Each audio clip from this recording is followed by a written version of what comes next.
Hare Krishna, boa noite pessoal, tudo bem? Bem-vindos ao Clube do Dharma, hoje com mais um episódio do Além do Vedanta.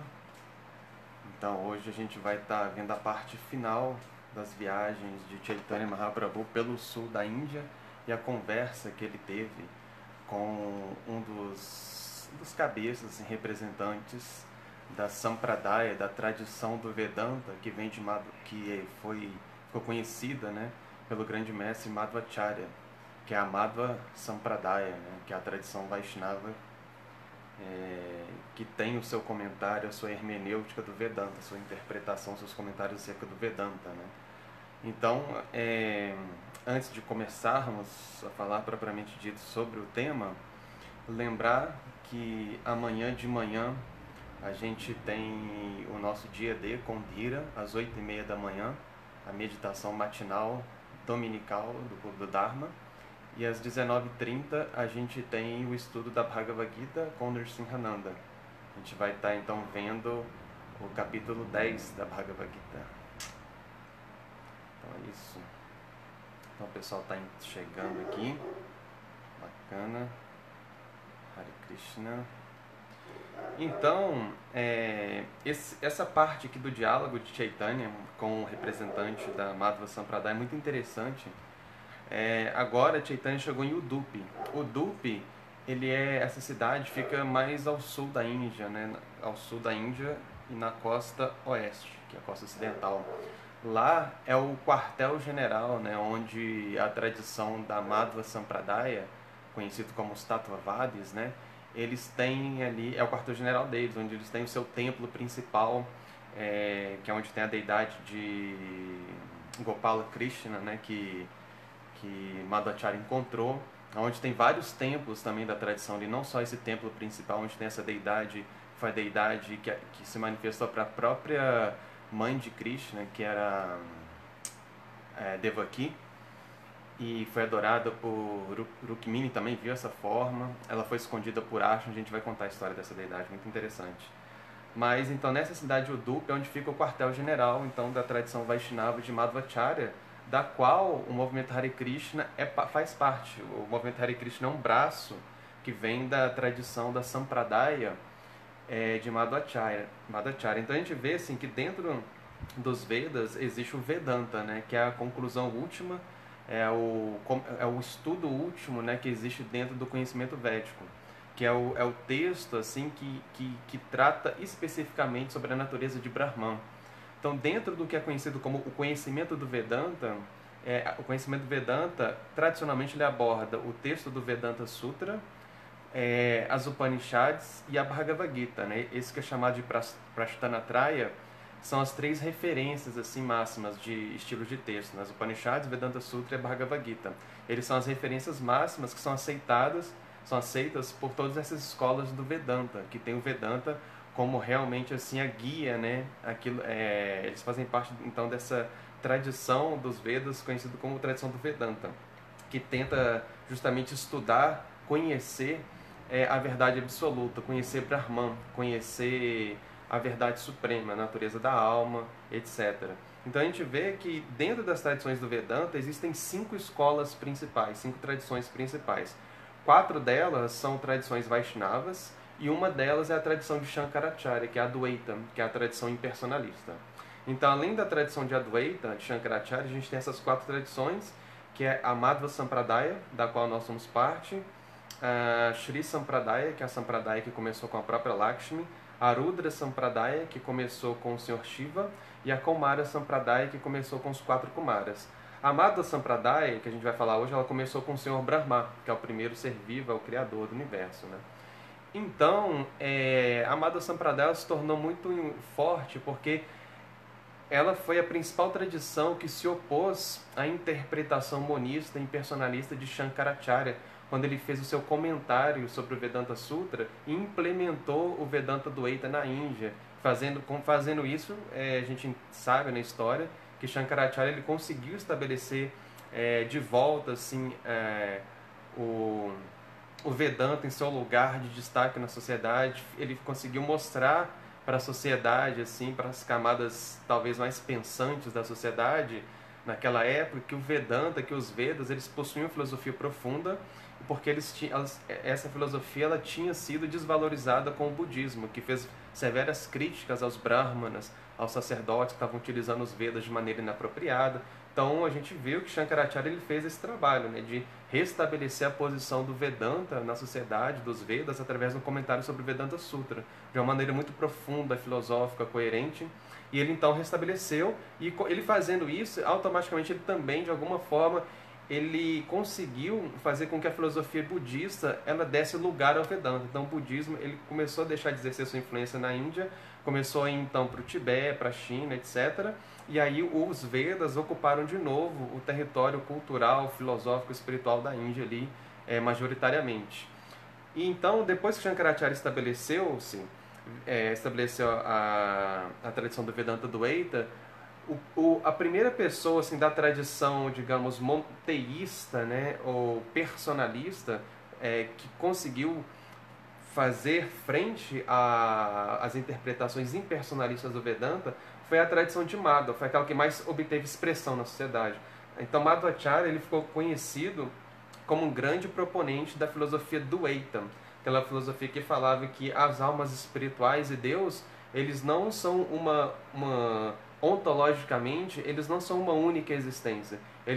Cada um possui a sua individualidade, a sua identidade particular, e eles se relacionam estando na mesma natureza transcendental, mas eles não se tornam uma coisa só, eles não se fundem, né? Então existe identidade, não é que não existe identidade. Então Madhvacharya fez essa proposição, por isso que é chamado de Vedanta Dvaita, né? Então eles falam, não, existe diferença entre a alma e o ser supremo, entre a alma e Deus, entre a alma e Krishna. Eles não se fundem e perdem a identidade e se tornam uma coisa amorfa. Então, Madhvacharya então, ele fez muito isso, ele debateu com vários filósofos assim, personalistas do Vedanta Advaita de Shankara durante a vida dele, e ele conseguiu estabelecer o Vedanta Dvaita, a posição de Krishna, de Vishnu, de Narayana como ser supremo, frente ao Vedanta Dvaita, com todas as pessoas com as quais ele debateu, todos os grandes representantes do Vedanta Dvaita de Shankara, com quem ele debateu, ele derrotou nesses debates, e a maioria deles acabaram assim, se tornando também proponentes do Vedanta Dvaita, do Vedanta personalista, se tornando Vaishnavas. Então, com isso, com o passar do tempo, quando ele foi fazendo isso e mostrando a validade da interpretação personalista, da fé, assim, da convicção de que Krishna, de que Vishnu realmente ele é a transcendência, é a verdade absoluta, ele é o Brahman do que está descrito no Vedanta Sutra, muitas pessoas, vendo a fama dele, vendo a eloquência dele, vendo a fé dele, o caráter dele, acabaram também aderindo ao Vaishnavismo, aderindo assim, essa compreensão do Vedanta, essa compreensão última da existência, tendo como Vishnu, Deus, Krishna, como a meta última, e desenvolver um relacionamento de amor com ele como a meta última da vida. Então, Madhvacharya ele conseguiu fazer isso. E essa cidade que Chaitanya está, então, é a cidade onde ele estabeleceu na vida dele assim, o grande monastério, onde ele instalou a deidade de Krishna que se apresentou na vida dele. Muitos outros monastérios foram construídos lá também, muitos outros templos. E, enfim, então lá é a sede, assim, a grande sede da tradição de Madhvacharya, esse grande mestre, esse grande acharya das tradições Vaishnavas, que manteve vivo o Vaishnavismo ao longo dos séculos aí na história. Então, assim, o Madhvacharya, o conhecimento, digamos assim, esotérico sobre Madhvacharya é que ele é uma encarnação de Hanuman, ele é uma encarnação de Bhima, que é um dos 5 Pandavas, né, irmãos de Arjuna, e também ele é uma encarnação de Vayu, porque Vayu ele encarna também como Hanuman e como Bhima, né? Então ele é uma personalidade realmente muito especial, Madhvacharya, segundo vários comentários que existem, as várias tradições que existem falam isso sobre ele, principalmente a tradição do próprio Madhvacharya. Então, chegando na cidade de Udupi, desculpe. E qual que é a história, né, de Madhvacharya com Krishna? Tem uma história muito interessante que, aproveitar que a gente está no mês da Damodara, contar essa história rapidinho. A gente está no mês de Kartika. Uma vez, Krishna, quando ele já estava grande, ele já tinha mudado para Mathura, acho que ele já tinha até construído a cidade de Dwaraka, já era grande mesmo. ele foi visitar a mãe dele, Devaki, ele estava conversando com a mãe dele, e um dia a mãe dele falou, poxa, eu queria tanto ter vivido, assim, experimentado a sua infância, assim como mãe Yashoda, assim como Yashoda pôde experimentar, porque você viveu, você é meu filho, mas você teve que ser levado e viver a sua infância com Yashoda, por causa do seu tio Kansa, né, que queria te matar. E você viveu todos os seus passatempos infantis, todas as suas histórias infantis, ao lado de mãe Yashoda e Nanda Maharaj. Então eles experimentaram toda a doçura da sua infância, né? Aí Krishna, vendo essa devoção, esse desejo puro da sua mãe, né, de Devaki, de querer experimentar a infância dele que já tinha passado, agora ela estava vendo ele, agora ele já estava mais velho. Krishna foi então satisfez o desejo dela e se mostrou para ela como uma criancinha. Aí nesse momento ele atuou, ele fez com que a sua yoga maya, a sua energia mística de ilusão espiritual, dominasse a consciência dela, e ela visse ele ali como uma criancinha. E ele então, o que ele fez? Ele representou o mesmo passatempo de Damodara que ele fez com Mãe Yashoda, que é um passatempo tão doce, né? Ele foi e pegou pote de manteiga, de repente assim, Devaki se viu na situação, ela viu umas pegadas assim de manteiga, viu manteiga derramada no chão, ela foi ver o que era. Aí de repente estava Krishna assim, pegando a manteiga nos potes que estavam quebrados e comendo a manteiga, distribuindo a manteiga para os macacos. E quando ela viu isso, ela teve a mesma atitude, ela viveu a mesma história, teve o mesmo êxtase espiritual de Mãe Yashoda. Então ela quis correr atrás de Krishna para pegar ele, para segurar ele, para prender ele, para ele poder não fazer bagunça, para ele não se machucar. Então ela entrou nesse humor, assim, ela entrou influenciada por Yoga Maya, por essa energia espiritual de Krishna que conecta o seu devoto de maneira íntima e profunda por sentimentos espirituais a ele. Ela viveu essa mesma história e ela então teve esses mesmos sentimentos, esse mesmo desejo de pegar ele, de proteger ele, poder cuidar dele. Então ela saiu correndo atrás dele da mesma forma que Mãe Yashoda. Ela saiu correndo atrás dele com uma corda na mão para amarrar da mesma forma que Mãe Yashoda. Aí quando ela chegou perto de Krishna, estava com uma vara na mão e uma corda na outra mão, Krishna estava morrendo de medo, assim, da mesma forma que ele ficou morrendo de medo quando ele olhou para Mãe Yashoda. E aí ela estava em êxtase, olhando para o seu filho, assim, com medo, assim, não sabia o que fazia. E Krishna foi e pegou das mãos dela, assim, a corda de amarrar e a vara que estava na mão dela para fazer medo nele. Aí no que ele pega essas duas coisas, assim, aí ele tira, assim, um passatempo e acaba o passatempo. E ela, então ela tem essa experiência, que é a mesma experiência que Mãe Yashoda teve no passatempo de Damodara, só que ela não chegou a amarrar Krishna, né, no pilão de madeira, né? Mas aí ela viveu, ela teve essa experiência, ficou em êxtase, e nesse momento Rukmini estava também, e ela viu Krishna se transformando como criança, ela viu tudo o que aconteceu. E aí, o que aconteceu? Se não me falha a memória agora, me corrijam se eu estiver errado, ela mandou fazer uma deidade de Krishna naquela forma pequena, segurando a cordinha e segurando a varinha que ela pegou de Devaki. E aí essa deidade, então ela ficou adorando essa deidade, porque ela gostou muito dessa deidade. E depois que Krishna foi embora do planeta, deixou seus passatempos, essa deidade ela ficou, de alguma forma, Arjuna, ela encontrou essa deidade, pegou essa deidade, ficou sob os cuidados dele, e vendo que tudo que estava acontecendo, que Krishna já tinha ido embora do planeta, vendo a situação que estava chegando de Kali Yuga, ele escondeu essa deidade no local, e que era no local onde tinha argila, né, que a gente usa para passar aqui a tilaka, né, aqui na testa, passar essas marcas sagradas aqui no corpo. Ele escondeu no lugar ali onde tinha essa argila sagrada, no meio do mato, e essa deidade ficou lá escondida e não foi mais adorada. Até que um dia, depois de séculos, um pescador, um comerciante, ele de alguma forma ele estava transportando um pedaço enorme de argila que foi tirado exatamente naquele local lá, onde Arjuna escondeu aquela deidade. Acho que foi em Dwaraka, perto da Baía de Dwaraka ali, que é onde se retira muita Gopi Chandana, né? Muito dessa argila se retira de lá, desse local de Dwaraka, lá na Índia. E aí esse comerciante ele estava carregando um pedaço de argila enorme de Gopi Chandana no seu barco agarrou, seu barco estava agarrando, quando ele estava chegando numa parte rasa do rio, e quem estava vendo esse barco era Madhvacharya, porque Madhvacharya estava sentado na beira do rio ali, no local onde ele estava compondo alguns poemas dele, poemas que ficaram até famosos, que acho que são os Dwadasha Stotra, Krishna Dwadasha Stotra, se não me falha a memória, o nome desse poema que ele compôs. São 12 versos. E aí quando ele estava compondo esses poemas, ele vê esse barco, viu que o barco ia agarrar, ia ficar preso de vez, aí ele dá uma acena assim, né, pro barco, pro barqueiro, para eles não ficarem agarrados.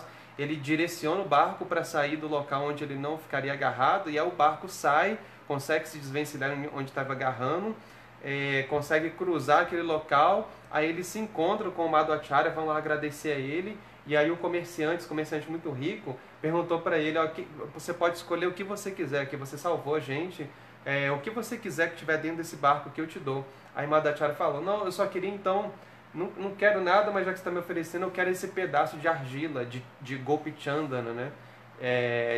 Que você tem aí, e eu quero só aquele pedaço ali.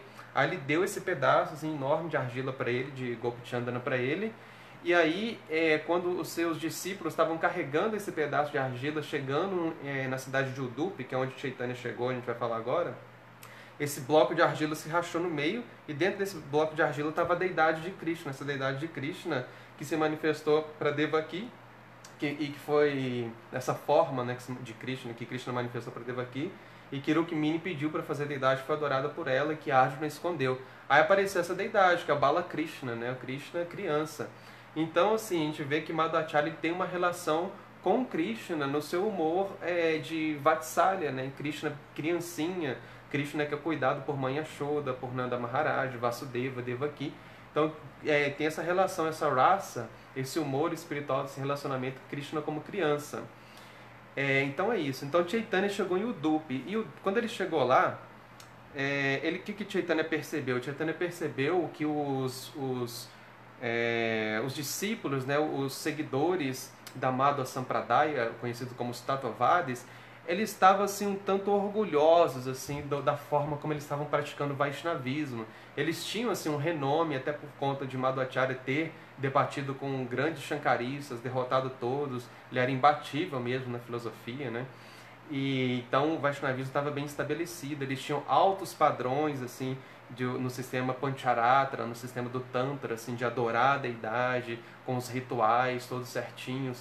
A adoração à deidade que é feita no templo até hoje, assim, ela é muito detalhada, ela é muito rica, assim. Então eles estavam um pouco orgulhosos assim, da sua prática, da sua filosofia, e aí Chaitanya entendeu isso. E Chaitanya é o próprio Krishna que eles adoram, como Bala Krishna, né? Então a própria deidade, o próprio objeto de amor deles estava lá justamente para ensinar algo para eles, assim, que talvez estivesse faltando, ou algo até que poderia ter passado despercebido para eles, porque quando Chaitanya aparece, a gente sabe que ele vem dar um zoom, dar um foco naquele aspecto assim do conhecimento espiritual, da prática espiritual, que dentro dos Vedas é algo muito secreto, é algo que muitas vezes passa despercebido mesmo, que é a questão das raças, da doçura, da relação de amor com Krishna. Então isso nos Vedas fica muito nas entrelinhas, nos textos clássicos, nos textos mais usuais, né? Só basicamente assim com os discípulos de Chaitanya que isso se torna bem explícito, com Rupa Goswami e companhia, né? E aí então Chaitanya vem mostrar para eles então que por mais que eles fossem assim devotos avançados, que Madhvacharya fosse um devoto puro, um grande acharya que estabeleceu a devoção a Krishna assim como a meta da vida, ainda assim tinha algo mais, não se resumia aquilo ali. E a própria forma como eles estavam tratando, estavam encarnando o Vaishnavismo, também de alguma forma tinha algum detalhe assim, técnico assim, que estava impedindo eles de chegar na perfeição, de chegar na raça, de chegar na doçura espiritual. E é isso que Chaitanya vai tentar mostrar. Então o que a gente vê? Que a gente vê que Bhaktivinoda Thakura, que é um dos nossos grandes mestres, né? Foi ele que reviveu o Vaishnavismo no século XIX, sempre confundo os séculos, século XIX. A gente viu, o Nrsimhananda falou disso na quinta-feira, né? Falou sobre a literatura, a importância dos livros, né? A gente viu como que Bhaktivinoda Thakura reergueu o Vaishnavismo, que por mais de 100 anos assim, ficou basicamente no limbo, assim, esquecido da sociedade, assim, perdeu sua representatividade muito por conta de várias seitas assim, que deturparam o conhecimento Vaishnava, tomaram de forma muito barata, muito pueril os ensinamentos e a prática também. Então isso gerou um certo desconforto na sociedade, um certo desinteresse pelo próprio Vaishnavismo, e a gente viu que Bhaktivinoda reergueu isso, colocando o Vaishnavismo então de maneira muito mostrando o Vaishnavismo de uma maneira muito pura, muito profunda, baseada nos textos, mostrando assim o conhecimento espiritual, filosófico dele acerca dos Shastras, estabelecendo o conceito de Deus, de Krishna, como aquilo que dentro dos Vedas é realmente assim, é a coisa mais elevada, e a prática, como a prática de devoção, a prática de Bhakti, como algo muito sério, algo muito puro, que possui assim muitas características, não é uma coisa tão simples, tão pueril, enquanto as pessoas conheciam. Então a gente viu que Bhaktivinoda foi uma peça-chave dentro do Vaishnavismo. Ele reergueu e estabeleceu o Vaishnavismo de novo na sociedade como algo sério mesmo, como uma tradição do Vedanta, de novo, que estava praticamente esquecido. O Gaudiya Vaishnavismo, né, pelo menos. E aí, a gente vê que Bhaktivinoda Thakura, nos seus escritos, ele fala assim, que é muito difícil, assim, os espiritualistas, mesmo entre eles, existe a questão do sectarismo, é muito forte. E o Nissimhananda também fez uma live sobre isso nessa semana, no Clube do Dharma, falando sobre a questão do sectarismo, né, do fanatismo, como a gente evitar tipo de fanatismo assim, na vida espiritual. Uma das coisas que ele falou foi o sectarismo, dentro da própria tradição. E Bhaktivinoda, ele identificou isso de maneira muito perspicaz. Em vários livros seus ele fala sobre isso. No Krishna Samhita ele fala sobre isso na introdução, estava até lendo hoje. E ele mostra, ele fala assim, ele denuncia mesmo, assim, como que espiritualistas dentro de uma mesma tradição, às vezes por verem que pessoas então dentro da mesma tradição, mas que têm práticas que executam, por exemplo, as mesmas práticas, mas de maneira com uma estética diferente, às vezes são considerados diferentes e inferiorizados por não fazerem da mesma forma que a gente. Ou então por não executarem os mesmos rituais que a gente, ou na mesma ordem que a gente, ou excluírem uns em detrimento, escolherem uns em detrimento dos outros, de outros rituais assim, que às vezes não são essenciais. E Bhaktivinoda fala, assim, mostra como que esse tipo de mentalidade de fazer, de criar uma hierarquia, né, criar uma superioridade, uma inferioridade, com base em elementos que são externos, com base em rituais, com base em elementos estéticos. Aí ele fala até da tilaka, que é essa marquinha que usa, um cordão de tula, assim, a roupa, a vestimenta. Ele fala de todos esses elementos. Ele fala, um espiritualista que faz distinções baseado nesses elementos, ele fala, é uma pessoa materialista ainda.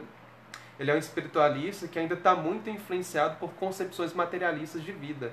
Então ele tem que criar algum tipo de diferenciação para se sentir de alguma forma superior. Por quê? Porque ele não consegue entender que a mesma verdade, que é uma única verdade, que é absoluta, ela também está sendo adorada ali por aquela pessoa, mas de uma maneira diferente. Ele aprendeu a adorar da maneira dele, eles estão dentro da mesma tradição, têm a mesma fé, na mesma forma de Deus em Krishna, mas ele está adorando de uma forma e você está adorando de outra forma. Mas ambos entendem, por exemplo, que é o mesmo Krishna, que é a suprema personalidade da divindade. Eles entendem que a forma de se conectar com ele é através da devoção, através de Bhakti, através do serviço amoroso, né? Só que eles fazem isso por vias diferentes, mas ambos de forma pura. Assim, a prática que eles fazem é igualmente pura. Mas por ser executado de maneira diferente, esse praticante que tem uma influência ainda material, ele cria distinções e não consegue entender que por trás daquela estética, por trás daquelas aparências ali, existe a mesma motivação de desenvolver uma devoção pura. Então Bhaktivinoda fala, realmente essas pessoas, elas não têm um entendimento mais profundo, mais puro da vida espiritual. É que ele fala de paramahansas, né? Eles não são paramahansas, são pessoas que ainda estão no nível assim, de criar distinções, de criar diferenciações, não conseguirem ver que é essa única verdade que está sendo adorada. Ele quis dizer, então, de entender que esse mesmo Ser Supremo, que é a única verdade absoluta, está sendo adorado em outras religiões, em outras tradições. Aí se torna mais difícil ainda. Aí ele fala isso, né? Eu queria falar isso só porque Chaitanya, ele vai mostrar assim pros seguidores de Madhvacharya como que eles estavam com um pouco de soberba, assim, por causa da adoração que eles faziam, do jeito que eles faziam, né? Etc, né? Aí então Chaitanya encontra com o líder, né, dos seguidores de Madhvacharya na época. Aí ele fala assim, ele perguntou, olha, Chaitanya fala assim para o líder, eu não conheço o objetivo da vida, né? Então, por favor, me diga qual é o ideal para a humanidade, né? Qual é a meta última, né, para o ser humano e como se pode alcançar essa meta última. E é interessante que essa mesma pergunta é a pergunta que os sábios de Naimisharanya fazem para Sutta Goswami no Srimad Bhagavatam. A gente vê quando a gente começa a ler o Srimad Bhagavatam, né, logo ali no comecinho, tem ali a descrição do ambiente, todos os sábios de Naimisharanya estão reunidos para fazer um grande exercício espiritual, né? um grande sacrifício, né? Uma grande austeridade para poder beneficiar os seres humanos na era que estava por vir, que é essa era que a gente está, a era de Kali. Então eles elegem o Sutta Goswami, que é esse grande sábio, esse grande santo transcendental, para ser o orador que vai encabeçar aquele sacrifício que ia durar 1000 anos. Então, a primeira coisa que eles fazem é eles elogiam, glorificam ele e perguntam para ele exatamente isso. Perguntam, olha, por favor, Sutta Goswami, você que conhece todos os textos védicos, você que os examinou meticulosamente, os estudou, você que pratica, conhece eles perfeitamente, nos diga, qual é a essência de todo o conhecimento védico? Qual é a essência de tudo? Eles fazem exatamente essa mesma pergunta que Chaitanya está fazendo aqui pro líder aqui da Madhva Sampradaya. Faz a mesma pergunta. Qual é a essência de tudo? Qual é a meta da vida, né? E como que se pode alcançá-la? Eles fazem essa mesma... na verdade, os sábios, eles fazem... São as chamadas 6 perguntas, né? As 6 perguntas dos sábios. E essas 6 perguntas, elas são respondidas na forma do Srimad Bhagavatam inteiro. Então, para responder, assim, essas 6 perguntas, Sutta Goswami, ele narra todo o Bhagavatam, que são 12 cantos, né? São 18.000 versos. Ele narra muitas histórias, muitas conversas. Ele explica todas as encarnações de Krishna, assim, para responder 6 perguntas dos sábios. Não ficar nenhuma dúvida de qual é a essência última da vida, né? Que é você desenvolver uma relação de amor com a pessoa suprema da divindade, que é Krishna.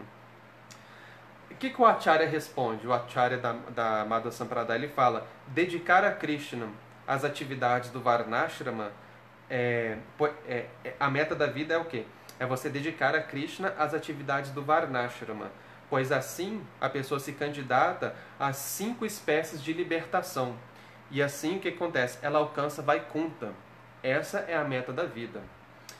Então, aí Chaitanya fala assim, aí Chaitanya dá réplica, né? Fala assim, olha, segundo os Shastras, segundo os Vedas, ouvir e cantar é o melhor meio para se alcançar o serviço amoroso a Krishna. Por ele, a pessoa atinge prema. E prema está além de qualquer tipo de liberação. Então, beleza, vamos lá. Então, assim, existem muitas opiniões acerca de qual é a meta da vida. E é um ponto muito interessante que no próprio Srimad Bhagavatam, quando o Dharma personificado, o Dharma ele estava na forma de um touro, ele assumiu a forma de um touro, e ele se personificou como um touro. E como um touro, quando Maharaj Parikshit, que é o neto de Arjuna, ele está viajando pelo seu reino, ele encontra esse touro, que ele estava sem as 3 pernas, ele estava só com uma perna, as outras 3 tinham quebrado ou arrancado essas 3 patas do touro, e ele estava só com uma perna intacta ainda, inteira. E aí Maharaj Parikshit, ele encontra o touro, que é o próprio Dharma personificado, e pergunta para ele, o que aconteceu, né? Quem fez isso? Quem é o responsável por fazer isso, né? Quem é o responsável por isso que aconteceu com você? Aí o Dharma personificado assim, ele é a figura assim das figuras mais importantes, né, da existência é o Dharma, porque é a própria justiça. O Dharma é a própria personificação da vontade de Krishna, da vontade de Deus, que é o propósito, né? Todo o propósito da existência se torna possível por causa do Dharma. O Dharma é o conjunto de todas as leis, assim, a gente pode entender nesse sentido, de todas as leis que existem, tanto materiais, grosseiras, como lei da gravidade, etc., como as leis sutis, como a lei do karma, que em conjunto permitem que o universo, que a vida exista dentro de certos parâmetros e que não seja o caos completo.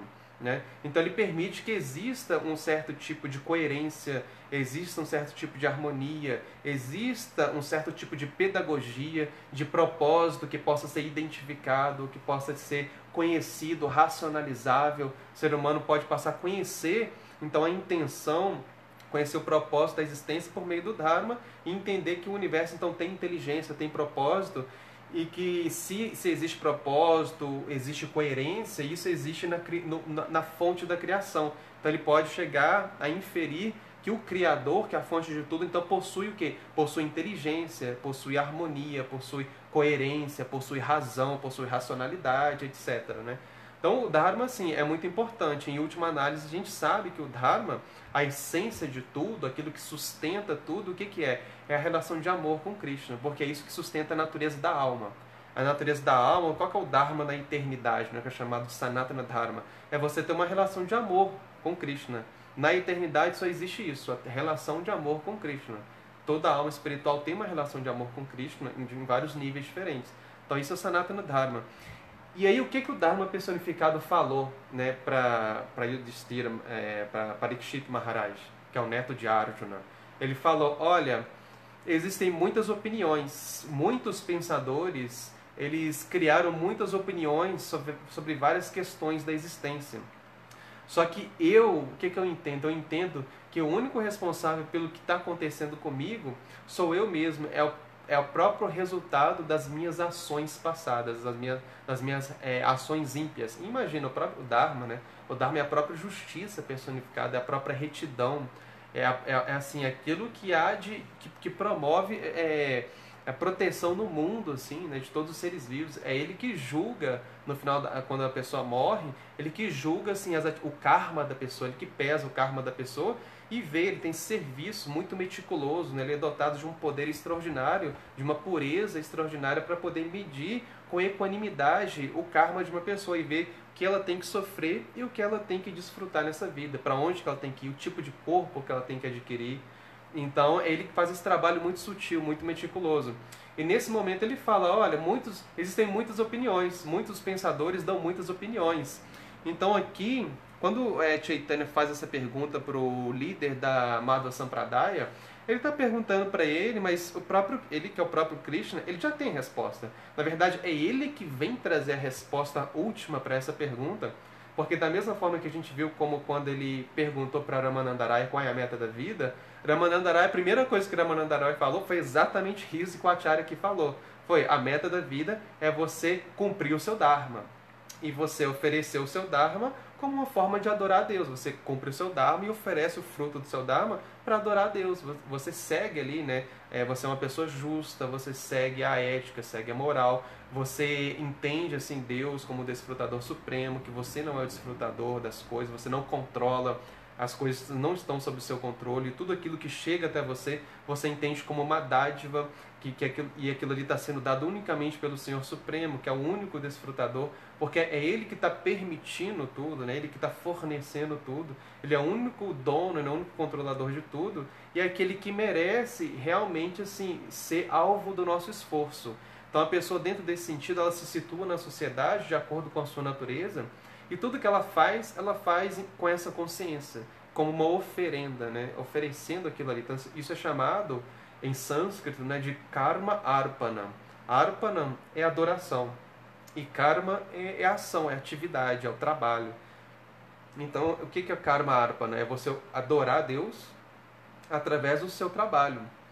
Então, essa é a resposta que o Brahmavadi, que o seguidor da Madhva Sampradaya, está dando aqui para Chaitanya, que foi a resposta que também Ramanandaraya deu. Só que a gente viu que na conversa com o Ramanandaraya, Chaitanya falou, bom, isso é uma coisa externa, né? Por favor, me fale mais. A gente viu tudo que Ramanandaraya falou na conversa com Chaitanya. Foram várias noites aqui de Além do Vedanta para a gente falar sobre isso, né? A gente viu que durou muito, né? Então é interessante que o próprio Dharma personificado, que é chamado também de Yamaraja, quando os Yamadutas perguntam para ele, né, sobre a posição dele, eles achavam que os servos do Dharma, né, eles achavam que o Dharma era a personalidade suprema. Aí ele fala, não, eu não sou personalidade suprema, eu não crio o Dharma. Aí ele fala uma frase muito interessante que está no Bhagavatam, ele fala, Dharmastu Sakshat Bhagavat Pranita. ele fala que somente Bhagavan, somente o Ser Supremo, somente Deus, Krishna, somente ele que pode estabelecer o Dharma, os princípios do Dharma. Nenhum outro ser vivo tem capacidade de criar o Dharma, a não ser que ele seja diretamente empoderado por ele, por Deus, por Krishna, para estabelecer os princípios do Dharma, os princípios da religião, que são, de certa forma, são princípios eternos que se manifestam em roupagens distintas ao longo da história, mas os princípios fundamentais são princípios objetivos, gerais, eternos, assim. E aí ele fala isso para os seus servos: não, eu não posso estabelecer o Dharma. Então não é qualquer um que pode chegar e falar que isso aqui é a verdade do Dharma, isso aqui é a meta da vida, né? E isso já foi estabelecido. E ele falou: não, somente o Ser Supremo, somente Krishna. E aí, perguntando isso aqui pro seguidor aqui de Madhvacharya, ele está colocando ele justamente nessa situação, né? Tipo, vamos ver o que você vai falar então. E ele falou isso: não, adorar a Deus por meio do seu Dharma é a meta da vida. E aí Chaitanya falou: não, a meta da vida é você, pegar as palavras dele, você ouvir e cantar é o melhor meio para se alcançar a meta da vida, que está além de qualquer tipo de liberação. Então a gente vê o quê? Que o Karma Arpana, que é essa resposta que o líder da Madhva Sampradaya deu, falou que, não, beleza, a meta da vida é você se situar no seu Dharma. Então cada um tem uma posição no mundo de acordo com o seu karma, e a gente purifica os efeitos das nossas ações agindo de acordo com aquilo que o nosso karma deu pra gente, ou seja, que é aquilo que está no formato do nosso Dharma. A gente entende aquilo ali como algo sagrado, como algo que foi dado diretamente por Deus pra gente, porque a gente sabe que, como Paramatma, como a alma suprema que está dentro do nosso coração, o que Krishna faz? Ele testemunha as atividades e outorga os resultados das nossas ações. Então, tudo aquilo que a gente experimenta na nossa vida é justamente dado por Krishna como uma forma educativa da gente aprender o uso que a gente está fazendo do nosso livre-arbítrio.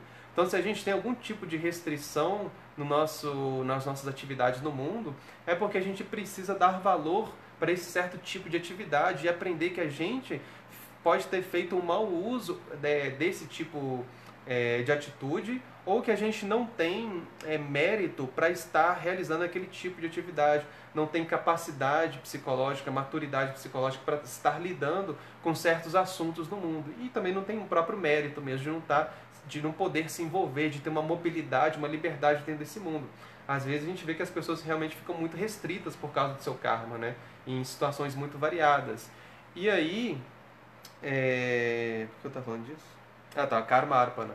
Então, o karma, a gente entender a nossa posição no mundo como o nosso Dharma, como aquilo que a gente tem que fazer, porque é um produto das nossas ações passadas, e a gente entender que isso a gente tem que usar como uma forma de amadurecer, de trabalhar certas questões que a gente ainda não conseguiu amadurecer, e entender que isso foi dado por Deus, isso é uma dádiva para a gente aprender, para a gente purificar nossa mentalidade egoísta.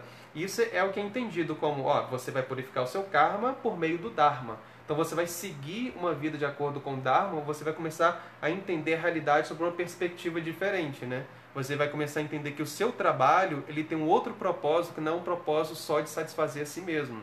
Você não trabalha, você não age nesse mundo só para obter recursos, para poder dar prazer para sua mente. Antes disso, o seu esforço, qual que é? Um esforço de tentar renunciar a esse desejo de explorar a matéria para obter recursos, porque isso gera uma série de problemas para você. Você desperta uma série de sentimentos, né, como egoísmo, como disputa, como luxúria, cobiça, e isso prende você numa concepção de existência muito materialista e ignorante, que reprime completamente seus instintos espirituais. Por quê? Porque você fica refém da matéria para poder obter prazer. Você depende da matéria para justamente obter paz, para tentar obter satisfação, para tentar construir as suas metas de vida. E o que a filosofia dos Vedas, a filosofia do Yoga vai mostrar, a consciência de Krishna vai mostrar, é que não, enquanto mais você realmente fica preso a elementos materiais, a relacionamentos materiais, achando que isso pode te proporcionar completude, pode sanar as suas carências, é mais você tá jogando o que é chamado assim, de jogar fogo, jogar combustível no fogo. Você achar que você vai satisfazer os seus desejos, vai ficar pacífico, realmente se envolvendo com objetos materiais. O que Krishna explica na Bhagavad Gita? Que não. Quanto mais você se envolve com o desejo material, mais você fica refém deles, mais você alimenta a sua tendência a agir materialmente, a compreender a realidade de uma maneira materialista. Então você fica viciado em entender a existência pelo viés do seu ego, pelo viés do egoísmo. E justamente o Dharma, o que ele faz? Você agir no mundo, agir na matéria pelo viés do Dharma, é você agir de forma altruísta. Você começar a renunciar ao seu desejo egoísta e colocar na frente disso um desejo altruísta de participar do propósito que o próprio Ser Supremo colocou na sua criação. E você fazer o quê? Justamente a austeridade ao invés de dar prazer a você, você tentar satisfazer a esse propósito dele, né? Você se torna o quê? Se torna uma parte desse todo. Você age de acordo com o propósito desse todo. Então o que acontece? Você começa a se tornar, praticar o que é chamado de yoga. Você se torna yukta. Você se torna conectado. Por quê? Porque você está fazendo parte do propósito que existe original na criação, por meio do Dharma. Então, quando você se situa nessa posição, você começa a fazer isso, chamado de karma arpana. Você faz a adoração a Deus por meio do seu próprio trabalho, por meio da sua própria ação nesse mundo, da sua posição. Você não rejeita essas coisas como sendo coisas materiais, como sendo coisas inúteis, mas você tece um novo olhar sobre elas e as entende como uma forma de aprimorar a sua relação com o Ser Supremo que estava perdida por meio do egoísmo. E a primeira maneira que você vai ter que fazer isso, já que você ainda não está num estágio assim de perfeição, é você trabalhar com aquilo que você tem. É o que o nosso grande mestre Chandramukha Swami fala. Você começa a fazer o quê? Vai fazer as pazes com seu karma. Então, você tem que fazer as pazes com o karma. A primeira coisa, isso é karma arpana. Você adorar a Deus por meio do seu trabalho, por meio dos seus dons, das suas capacidades, tudo aquilo que você tem com você. Então você não rejeita, não despreza e também não usa de forma egoísta. Você tenta usar isso de acordo com valores espirituais. Só que o grande problema é que a vida... Não é o grande problema, o ponto, né, o X da questão, é que a vida espiritual não se resume nisso. Por quê? Porque a vida espiritual, assim, a perfeição espiritual, né, ela não se resume nisso, porque a perfeição espiritual ela não ocorre aqui nesse mundo. A gente não vai ficar nesse mundo aqui vivendo uma vida em sociedade eternamente. Então, enquanto a gente ainda tem desejos, tem que purificar certas tendências egoístas, a gente tem que lidar com a matéria e aprender a lidar com ela, entendendo ela como sendo uma energia divina.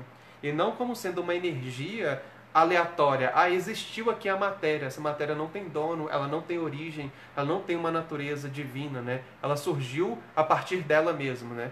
Então, se a gente parte do princípio de que toda a criação vem do Criador e que esse Criador é divino, e essa criação aqui então é uma energia dele. Sendo uma energia dele, é algo sagrado também. Então quando a gente readquire nosso olhar de sacralidade para a natureza, principalmente, isso se torna principalmente possível através do Dharma, quando a gente se situa no Dharma, tem uma consciência do Dharma, do propósito divino da existência para a própria matéria, para tudo aquilo que se diz em todas as manifestações da matéria tem um propósito divino. Quando a gente adquire essa consciência, então a gente pode realmente adorar Deus nesse sentido. Só que Deus, ele não existe só para esse mundo, esse que é o ponto. Então, quando Deus cria, ele cria esse mundo, ele estabelece as suas leis, aqui as leis que contribuem com o Dharma, as leis grosseiras, as leis sutis, como o karma, etc. Só que ele, ao mesmo tempo que ele está aqui presente através dessas leis, do seu propósito, existem uma imensidão, uma miríade de divindades, de semideuses que contribuem com ele nesse propósito divino de administrar o cosmos material. Ao mesmo tempo que ele está presente aqui através dessas energias, dessas influências, ele tem a sua vida privada, transcendental no mundo espiritual. Então ele, na sua vida privada, é onde ele se apresenta como quem ele é de fato. Como ele, além de assumir essa responsabilidade de ser o Criador, então a gente conhecer ele como aquele que criou tudo, que está mantendo tudo, que vai salvar a gente.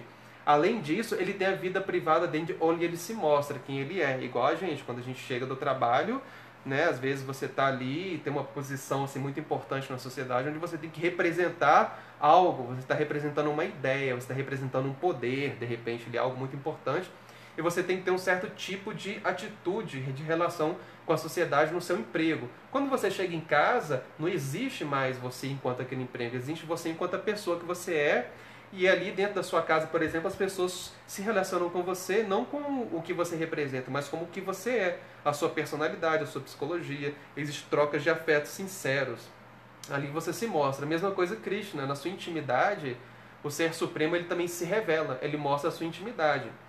E o ponto que Chaitanya está chegando aqui com o líder aqui da Madhva Sampradaya é esse, que ele está querendo mostrar para ele, olha, a vida espiritual não se resume em você adorar a Deus por meio do seu Dharma, porque o Dharma é algo circunstancial, o Dharma existe aqui nesse mundo. No mundo espiritual, não existe essa variedade de Dharmas assim, que são circunstanciais, que numa vida você está fazendo uma coisa, na outra vida você tem outro Dharma, e aí você vai adorar a Deus de acordo com aquele outro Dharma, que seguem outros princípios, etc. Né? No mundo espiritual, todo mundo simplesmente ama a Deus. São vários tipos de amor, mas tudo no mundo espiritual, no Face deu problema?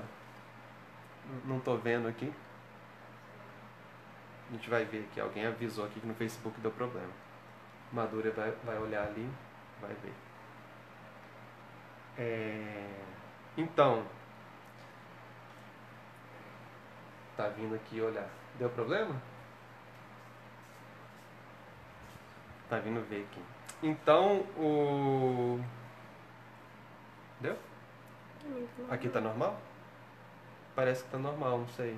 Então vamos continuando aqui. Ela tá falando que tá normal. Então, o ponto é que o que é chamado de karma arpanam, que é a gente adorar a Deus, que os Vedas colocam, voltou, que é adorar a Deus, adorar a Krishna por meio do seu karma, da sua posição, do seu dharma, né, na sociedade, seu swadharma, é algo circunstancial, é algo que existe na matéria. Na natureza espiritual, não, você pedir desculpa não, tranquilo, Bhaktiraça. Obrigado. Na natureza espiritual não existe esse tipo de adoração a Krishna por meio do Dharma, porque lá todo mundo é espiritualmente consciente, todo mundo é perfeito. Então o Dharma, como a gente conhece aqui no mundo material, ele só existe por quê? Porque existe imperfeição, porque existe egoísmo. Então a vida espiritual em si, a meta, porque a pergunta que Chaitanya fez aqui foi, qual é a meta, né, da vida? O que é aquilo que é realmente a última coisa? Então não é adoração a Deus por meio do Dharma. Isso é algo que a gente faz, que a gente realmente tem que fazer, porque a gente ainda não está na posição pura, de pureza mesmo. Mas quando a gente atingir, digamos assim, já um amor espontâneo, o Dharma ele não ocupa mais esse lugar de destaque na nossa prática espiritual. Na verdade, nem se torna necessário mais. É como Krishna fala na Bhagavad Gita. Os grandes sábios, eles não têm por que agir, e não tem por que não agir também. Mas eles agem para quê? Principalmente para dar o exemplo para as outras pessoas e não induzirem elas a deixarem de trabalhar, deixarem de fazer, de cumprir o seu Dharma. Então, a gente fazer karma arpana, se situar no Dharma para adorar a Deus, é super importante para a gente. Para a gente, na verdade, é essencial, é indispensável. Mas, vida espiritual, a gente tem que saber aquilo que é a meta, né? Que é o ideal, não se resume a isso, porque senão a gente vai falar, não. Então, vida espiritual se resume a você levar uma vida ética, uma vida moral, você ser uma pessoa boa, ser uma pessoa que tem a sua prática espiritual, etc. E se a gente não ficar atento para a meta que é transcendental mesmo, que está além de tudo isso, a gente pode, né, não tô falando que isso vai acontecer, mas a gente pode cair naquela velha história, que fala, eu sou uma pessoa boa, não faço mal a ninguém, eu não roubo, nunca matei, nunca roubei, né? Tem essa história. Sou uma pessoa boa, não faço mal a ninguém. Então isso pra mim é ser uma pessoa assim, religiosa, quer ser uma pessoa que realmente adora a Deus. Então assim, eu acho que eu vou ser salvo. Igual às vezes uma pessoa morre, né, da família e fala, não, ela é uma pessoa boa, ela vai pro céu, né? Ela era uma pessoa tão boa, nunca fez mal a ninguém, ajudou os outros, etc. Ou seja, uma pessoa que, em certo sentido, a gente pode entender, uma pessoa que cumpriu o trabalho dela, uma pessoa que foi ética, que foi justa, uma pessoa que foi caridosa, uma pessoa que fez austeridades, que teve que passar por cima de muita coisa na vida, trabalhou muito assim para conseguir as coisas, foi sempre humilde, estava ali, mas isso não significa que essa pessoa alcançou o amor por Deus, que vai se libertar da matéria, que ela realmente não tinha apego por esse mundo. Então Chaitanya, que ele vai mostrar que realmente sim, não se resume nisso. Então aí Chaitanya, por isso Chaitanya fala, não, o que os Shastras falam é que ouvir e cantar é o melhor meio para alcançar a meta. Não é você adorar a Deus por meio do Dharma, porque isso é circunstancial. Agora, ouvir e cantar, não, ouvir e cantar é algo eterno, porque você está ouvindo algo que é completamente espiritual.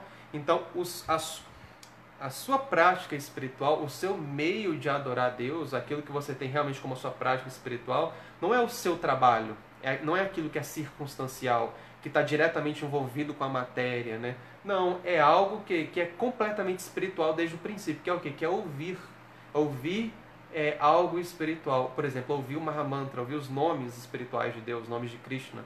Você ouvir as histórias de Krishna, os passatempos de Krishna, né? Isso é chamado de Krishna Katha.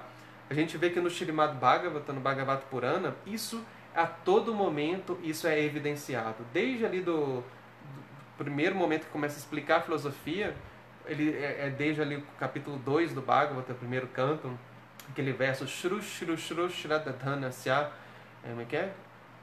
Vasudeva Kataruchi, fala assim que uma pessoa que desperta um tipo de vontade, de ânsia, de desejo de ouvir os ensinamentos espirituais, ouvir sobre a natureza da transcendência, ouvir sobre a natureza da pessoa divina, sobre a pessoa suprema, essa pessoa ela se torna qualificada para obter o conhecimento espiritual. E depois desse verso fala Shrivatam Swakata Krishna Punya Shravana Kirtana Ridantastorya Badrani Vidnoti Suritsatam. Fala assim, a pessoa que Shrivatam Swakata Krishna, a pessoa que está ouvindo, né, Kata Krishna, está ouvindo as conversas sobre Krishna, está ouvindo a filosofia espiritual, né, que é uma filosofia espiritual que tem como meta desenvolver amor por Krishna, Shrivatam Swakata Krishna, Punya Shravana Kirtana, né? Ela desenvolve punya, ela desenvolve assim, mérito piedoso por ouvir, por cantar Shravana Kirtana, Shrivatam Swakata Krishna, Punya Shravana Kirtana, Ridantastorya Badrani. Tudo aquilo que amolesta ao coração, tudo aquilo que é inauspicioso, é quase que completamente também destruído, né? É removido do coração quando uma pessoa entra em contato com o som espiritual. Aí depois fala que ele vai falando assim, uma sequência de versos depois desse verso, né? Fala, Nashta Prayesha Bhadreshu Nityam Bhagavata Sevaya Bhagavati Utamajloke Bhakti Bhavati Nashti, que fala, se você está frequentemente ouvindo, né, esses tópicos espirituais, o gosto naturalmente surge. Aquilo que é inauspicioso para o coração também vai sendo removido automaticamente. Você está presta-se um grande serviço, um grande avanço espiritual por se fazer isso. Por quê? Por ouvir. Qual o método? Né? Pelo método de ouvir e falar. Porque quando você está ouvindo o som espiritual, você está ouvindo algo que não é desse mundo. Você não está se dedicando a uma atividade dependendo de uma atividade material para você adorar a Deus. Você está lidando diretamente com a transcendência por meio do som espiritual. Esse som que é revelado é um som que não foi criado por um ser humano. Foi um ser humano que inventou esse conhecimento espiritual. Ele é trazido da atmosfera transcendental. Então ele tem uma natureza absoluta, transcendental, e ele é carregado para cá por meio do avatara, né? Aquele que desce, que cruza, né? Cruza para baixo, o mundo espiritual para o mundo material, e revela esse conhecimento espiritual. Então a gente tem acesso ao que? Aos Vedas, tem acesso aos mantras, ao nome de Krishna, tem acesso à natureza da personalidade dele, às histórias, todas as suas encarnações, os avataras. A gente tem acesso a tudo isso, e ouvindo sobre isso, falando sobre isso, conversando, filosofando, lembrando disso, naturalmente isso vai fazer todo o trabalho de purificar a nossa consciência. Por quê? Porque originalmente a nossa consciência do ser vivo, ela é da mesma natureza desse conhecimento espiritual. O Maharaj Chandramukha gosta de falar assim, né? Que é igual um imã. Quando você acessa algo que é espiritual como o nome espiritual, que é o nome transcendental de Deus, Krishna, por exemplo, quando você escuta sobre as histórias dele, é tipo um imã. Então é esse nome, essas histórias que você está ouvindo, puxando a sua consciência espiritual para se manifestar. para a sua consciência espiritual tomar conta dos seus sentidos, tomar conta da sua mente, da sua inteligência, e aí você começar a entender a natureza desse nome espiritual, a natureza dessas histórias espirituais, e começar a sentir o gosto que elas têm, começar a experimentar a natureza transcendental delas dentro de si mesmo, né?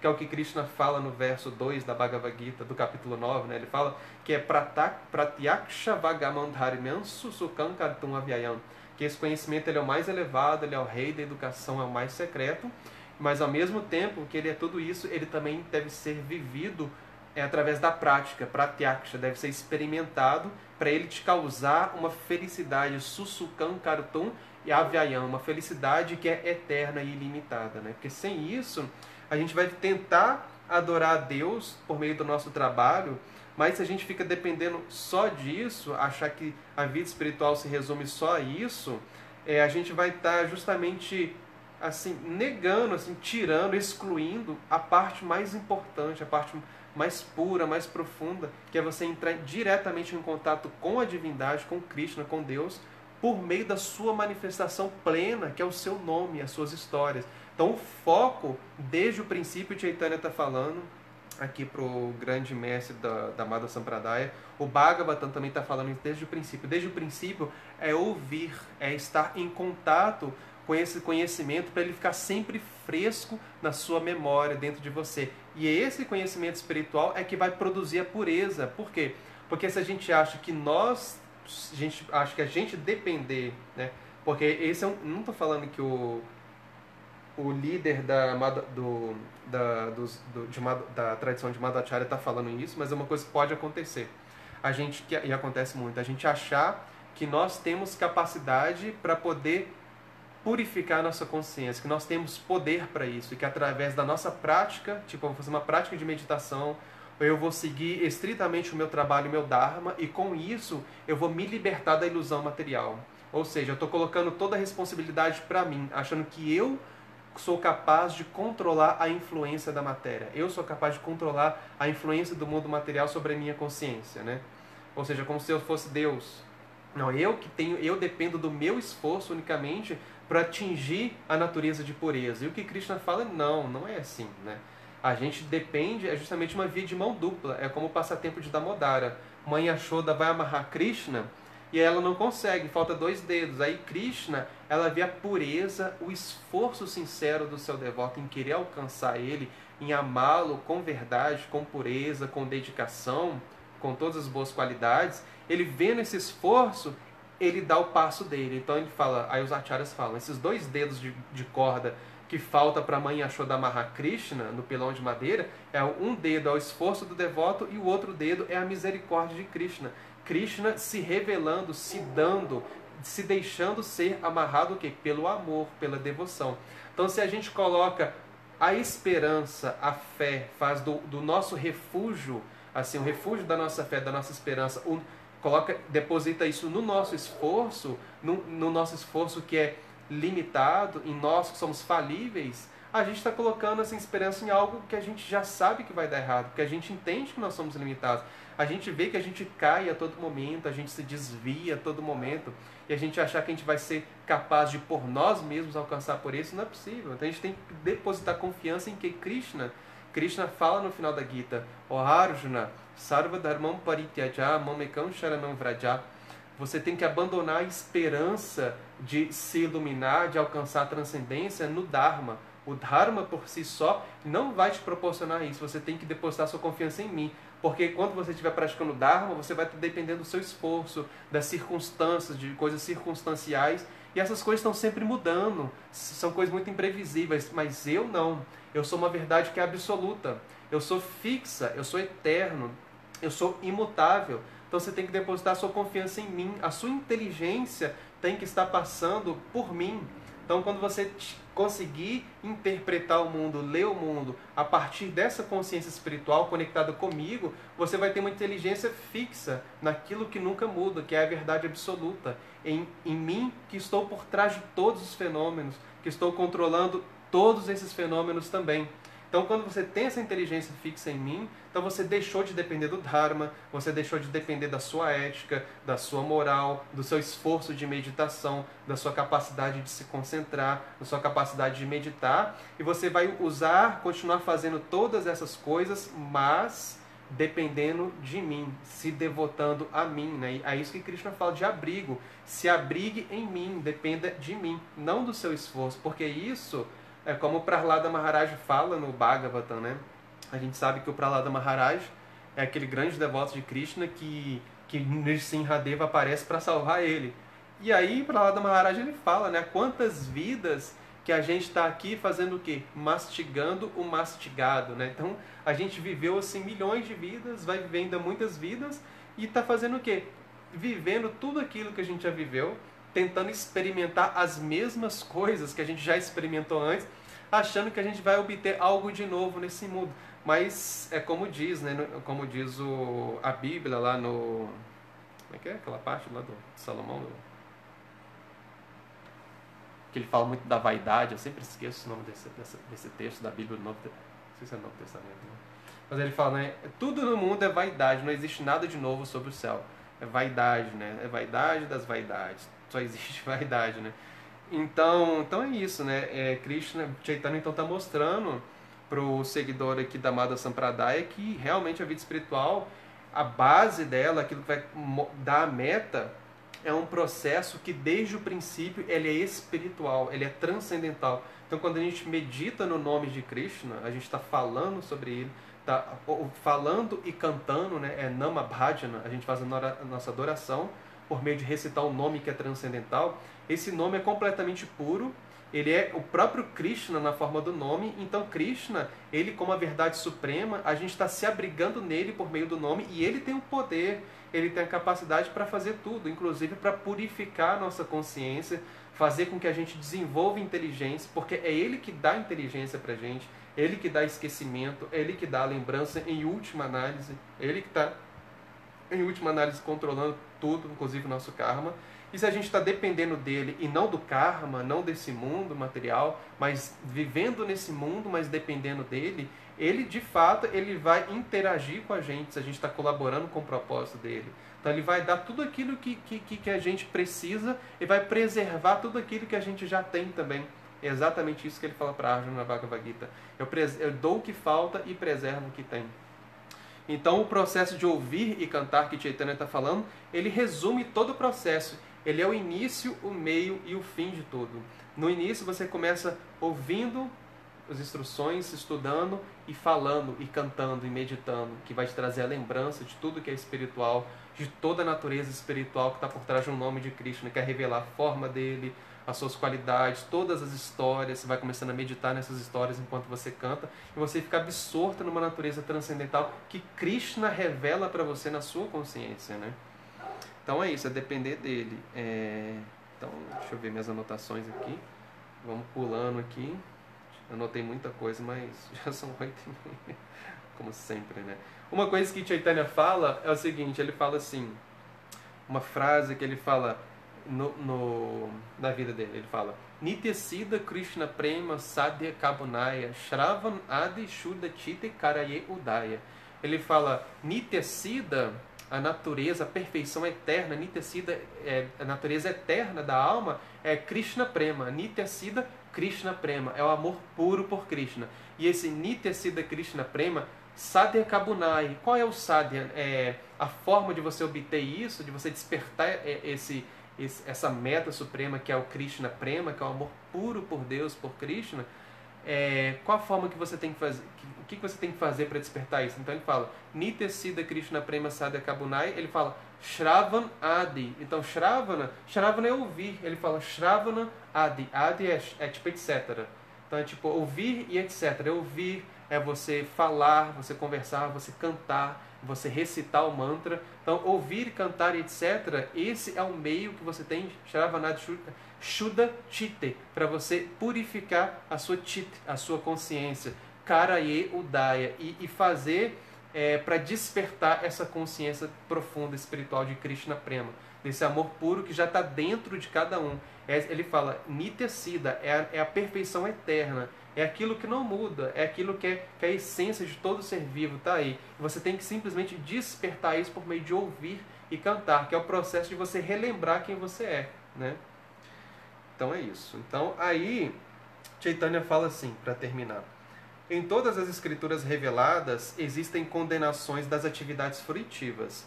É aconselhável em todos os lugares desistir do envolvimento com atividades fruitivas, com o trabalho material, né? Ficar trabalhando nesse mundo aqui, ficar se envolvendo com os frutos do trabalho, ficar lidando com os frutos do nosso trabalho, ficar cobiçando tudo isso, né?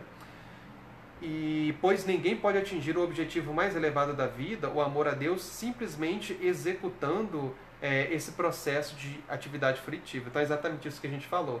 Se a gente depende unicamente do Dharma para obter a perfeição, desenvolver amor por Deus, a gente pode se confundir no meio do caminho e achar que a meta espiritual é justamente a gente desenvolver os elementos que são periféricos, que é o quê? Que é você desenvolver ética, você desenvolver moral, você ser uma pessoa caridosa. Todas essas coisas são elementos que são fundamentais para a gente praticar a nossa vida espiritual, mas eles não são a essência, né, da vida espiritual. A gente realmente tem que fazer todas essas coisas, mas como meios até para sustentar a nossa prática espiritual, sustentar a nossa veracidade em relação ao conhecimento espiritual aplicável nessa realidade material. Então, se a gente está na realidade material, a gente vai depender de todas essas coisas. A gente tem que fazer sacrifício, austeridade, caridade, todas essas coisas. Tem que desenvolver pureza, veracidade, caráter, ética, uma moralidade, assim, também. A gente vai ter que ter esses elementos, não tem como. A gente tem que ter princípios elevados de vida, porque a gente está dentro desse mundo. A gente tem que saber lidar com esse mundo. E, infelizmente, né, nesse mundo é um mundo de dualidades. A gente está sujeito às influências do ego. Então a gente tem que ter um comportamento assim, até para proteger a nossa consciência de não ficar vítima da ira, da cobiça, da luxúria e cair, e a gente ficar afundado numa concepção de vida completamente materialista, ignorante, de ficar enxergando o mundo como um mundo de recursos para ser explorado. Porém, a gente entender o mundo, a vida espiritual simplesmente nesses parâmetros é a gente reduzir a transcendência, simplesmente a manifestação dela nos meios materiais de existência, nas nossas atividades sociais. E ela não se resume a isso, né? Então, beleza, né? Porque a gente já falou sobre isso. Aí o que Chaitanya fala para ele? Os deveres ocupacionais, né, o nosso Dharma, são descritos nas escrituras. Se alguém analisar esses deveres, ele vai compreender plenamente as suas qualidades e os seus defeitos. E então, o que ele vai fazer? Entendendo que tem defeitos, vai abandonar completamente isso para prestar serviço diretamente a Deus. Uma pessoa que faz isso é considerado um homem muito elevado. Porém, a gente sabe assim, ele está falando que, beleza, você tem que analisar os textos, você pega um texto sagrado de conhecimento espiritual, tem muita coisa lá que diz respeito ao comportamento humano, que são leis humanas, porque quando a gente vai estudar a história da humanidade, até o pessoal, por exemplo, que estuda história, que estuda direito, né, por exemplo, a minha esposa é formada em direito, a gente vê que todo mundo estuda direito e estuda os códigos, né, da humanidade. Aí vai estudar lá os códigos antigos, né, Código de Hammurabi, Código de Manu. Você vê, o Código de Manu é um texto védico, né?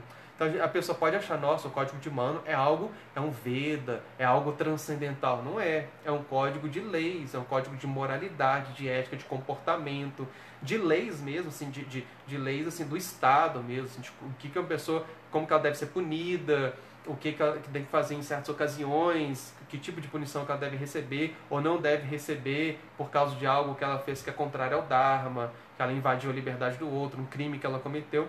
Então a gente vê que dentro do conhecimento religioso tem a parte que diz respeito ao comportamento humano. Por quê? Porque essencialmente o conhecimento religioso ele diz respeito basicamente a todas as áreas da nossa vida. Então é um livro assim que tem conhecimento dentro das tradições espirituais religiosas que é um conhecimento mais normativo, que vai tentar dar um direcionamento assim, para mostrar para o ser humano qual seria, pelo menos dentro daquele contexto da sociedade em que aquele conhecimento foi construído, qual a melhor forma do ser humano agir nessas circunstâncias, nesse mundo.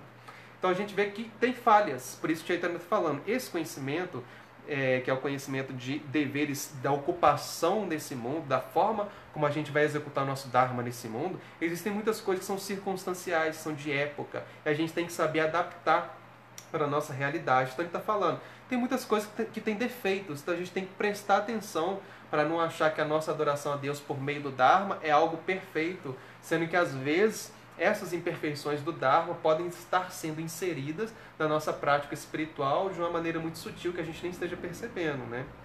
Beleza. Então vamos seguindo.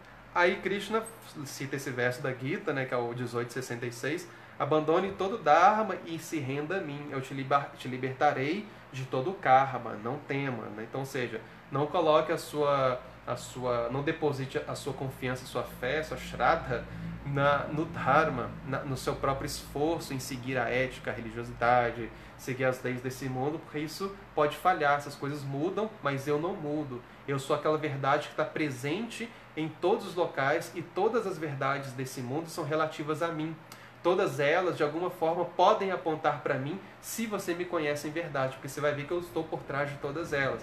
Então o Krishna está falando, se abrigue em mim, me conheça de verdade. Aí você vai ter um conhecimento que é perfeito, um conhecimento que é eterno, que não muda, que vai ser válido em todas as circunstâncias, né? Mas para isso tem que conhecer ele de fato. Aí Chaitanya fala, desde que a pessoa não esteja saciada pela atividade fruitiva, e assim ela não tenha despertado o seu gosto pelo serviço devocional, por bhakti, por shravana, kirtana, por ouvir e falar, se ela ainda não chegou nesse ponto, ela deve agir de acordo com os princípios reguladores das injunções védicas. Exatamente, ela está falando. Aí Chaitanya está falando, beleza, se uma pessoa não chegou no ponto de ainda conseguir renunciar ao mundo, você ainda tem que trabalhar algumas questões dentro dela, então ela realmente tem que ficar interagindo com esse mundo, sim, e tem que adorar a Deus por meio do seu trabalho, sim, mas entendendo que a meta da vida não se resume nisso, que realmente a sua prática não deve ser essa só, e você deve fazer isso como a sua forma de atuar no mundo, cumprir o seu Dharma, como parte do propósito da existência mesmo, do telos da existência. A existência tem um propósito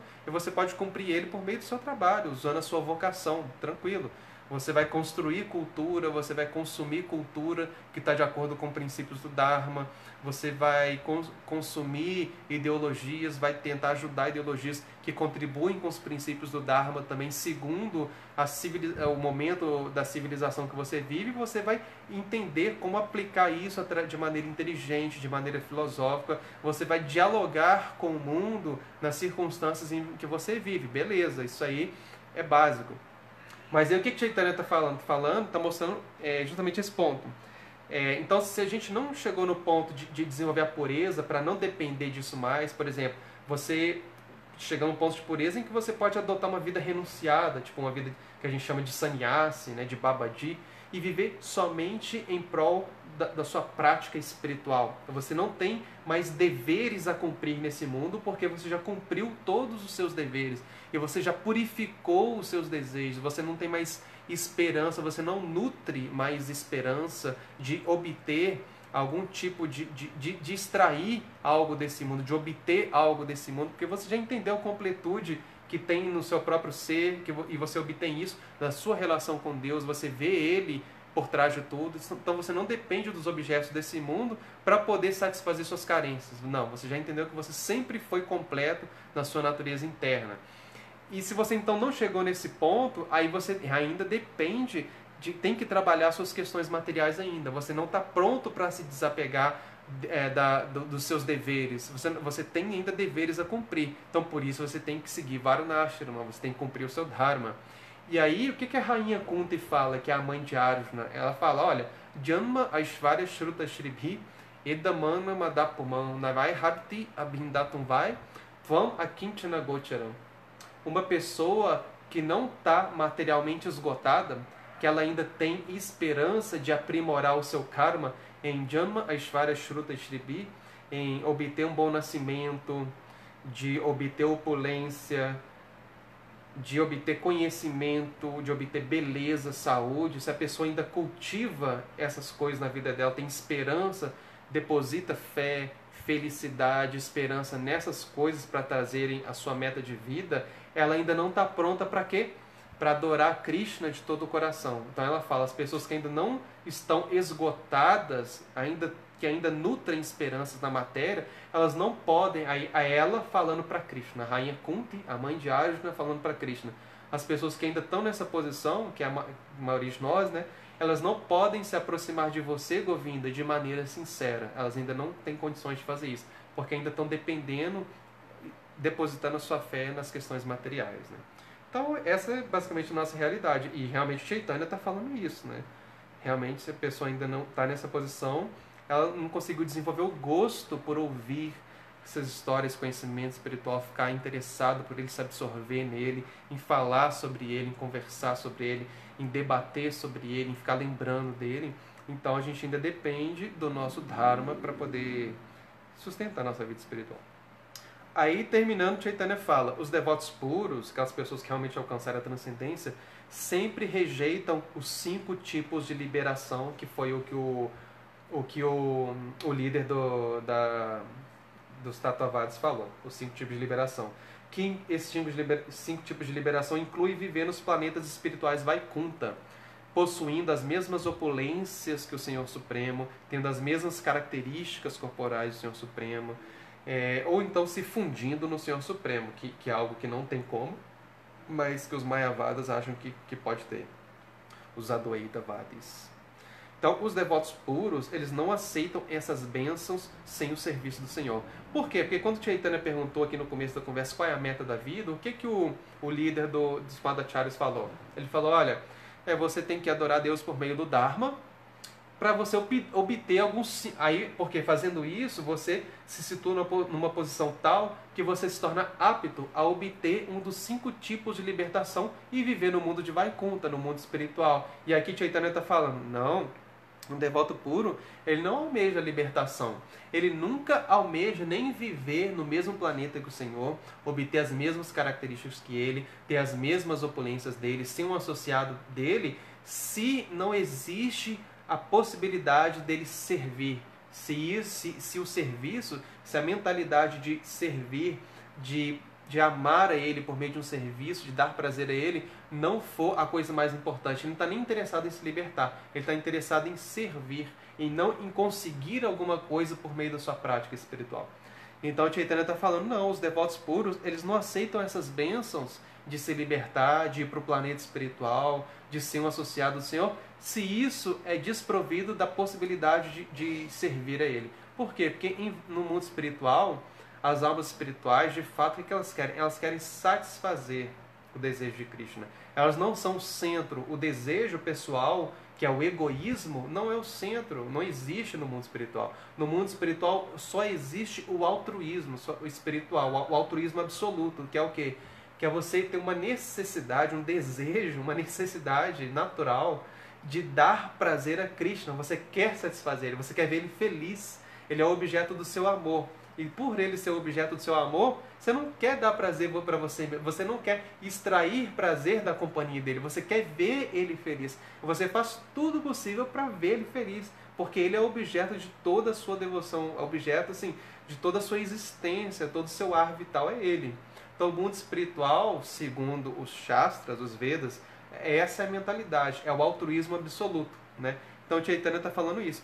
Nem mesmo a libertação é desejada se não existe a possibilidade de você ver o seu objeto amado, de você não dar prazer para o seu objeto amado. E aí, terminando, de fato, a Chaitanya fala, visto que eu sou um renunciante, né, um sannyasi, você está brincando comigo de uma forma muito dúbia. Você não descreveu realmente o processo e o objetivo final da existência. Aqui Chaitanya está falando assim, ó, tudo que o Tattvavadi descreveu não era a resposta apropriada. Aí o que o Tattvavadi, o grande líder, né, do Madhvacharya, da tradição de Madhvacharya, responde? O que você disse é certamente fatual. É a conclusão de todas as escrituras reveladas dos Vaishnavas. É a mesma coisa que o Kazi, né, falou com Chaitanya, aquele que a gente viu a conversa dele com o Kazi, que era muçulmano, né? Falando que tudo isso que você está falando é verdade, Chaitanya. Ainda assim, ele fala, tudo que o Madhvacharya, que é o grande Acharya, né, que estabeleceu, que tornou a tradição conhecida mesmo, né, na sociedade, tudo que o Madhvacharya estabeleceu como a fórmula, como processo para o nosso grupo, nós praticamos como a nossa tradição, como a nossa política. É isso que ele estabeleceu, então é isso que a gente segue. Por quê? O Acharya estabeleceu, é aquilo ali que você conheceu. Por quê? Porque o Acharya é o mestre espiritual, ele pega o conhecimento dos Shastras e o conhecimento de todos os santos, os grandes sábios, e ele torna aquilo ali aplicável para a realidade ali daqueles que aprendem com ele, dos seus discípulos, de todo mundo que se aproxima dele. Então ele faz essa ponte entre o conhecimento revelado, ele é a personificação, por isso que ele é o Acharya, ele é a personificação daquele conhecimento. Então ele tem toda uma vida que funciona de acordo com aquele conhecimento espiritual. O caráter dele é imaculado. Então ele é uma pessoa que conhece profundamente o conhecimento espiritual, tem profundo conhecimento espiritual. Ele tem uma pureza devido à sua prática, à sua devoção, à sua fé, à sua meditação, assim, sem paralelo, para ele ser um Acharya.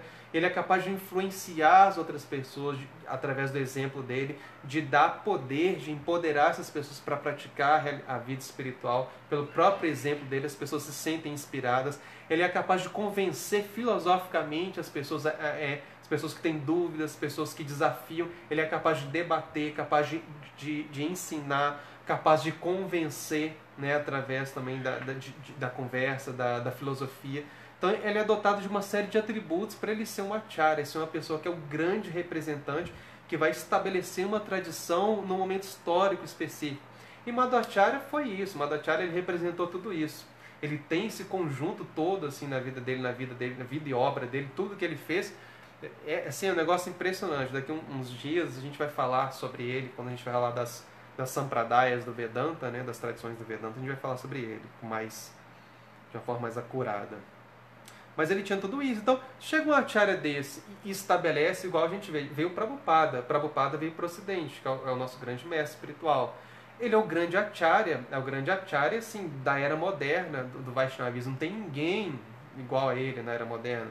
Ele veio para o Ocidente, espalhou a consciência de Krishna, Bhakti, o Vaishnavismo para o Ocidente todo. Ninguém tinha feito isso. Ele veio e espalhou para o mundo inteiro. Ele foi um exemplo perfeito daquilo ali. E ele estabeleceu uma série de coisas, assim, através do exemplo, da prática, dos ensinamentos dele, a forma da gente compreender, da gente entender. Ele transmitiu, ele fez ali a ponte entre aquele conhecimento eterno, milenar, atemporal, o conhecimento que os próprios grandes sábios preservaram, os grandes sábios que preservaram todo esse conhecimento ao longo da história. Ele fez a grande ponte disso tudo, tanto dos textos sagrados quanto para os ensinamentos dos sábios, que são a representação desses textos. Ele fez a ponte disso e trouxe isso para a nossa vida. Então a gente aprendeu com ele. Então muita coisa a gente aprendeu com o Prabhupada da forma que ele ensinou.